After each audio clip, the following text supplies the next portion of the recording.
রমজান উপলক্ষে চট্টগ্রামের TCB truck সেলে বিক্রি হচ্ছে তেল, ডাল, চিনি, ছোলা ও খেজুর। কম দামে এসব পণ্য কিনতে বিপুল আগ্রহ দেখা গেছে নিম্ন আয়ের মানুষের মধ্যে। ট্রাক সেলের মাধ্যমে উন্মুক্তভাবে পণ্য বিক্রি শুরু হয় খুশি মধ্য ও নিম্ন মধ্যবিত্তরা। তবে চাল না পেয়ে অনেক হতাশ হয়ে বাড়ি ফিরেছেন। রিয়াজউদ্দিনের প্রতিবেদন, জানাচ্ছেন তাহসিন তারিন।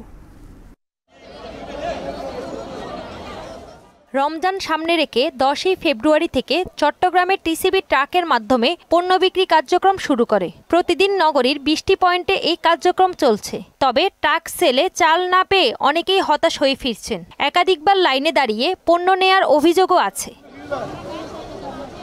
চট্টগ্রামের টিসিবি ট্রাক সেল থেকে এভাবে পণ্য কেনার বিপুল আগ্রহ চোখে পড়ার মতো। ট্রাক সেলের মাধ্যমে উন্মুক্তভাবে পণ্য বিক্রি শুরু হওয়ায় খুশি স্থানীয় মধ্য ও নিম্নবিত্তরা। একজন ক্রেতা সর্বোচ্চ 2 লিটার ভোজ্য তেল, 2 কেজি মসুর ডাল ও 2 কেজি ছোলা, 1 কেজি চিনি এবং 500 গ্রাম খেজুর কিনতে পারছেন 588 টাকায়। দাঁড়ায় থাকতে হবে মালের জন্য। আমরা তো মাল না নিয়ে যাব না বাসায়, মালের জন্য আসি, মাল নিয়ে যাব।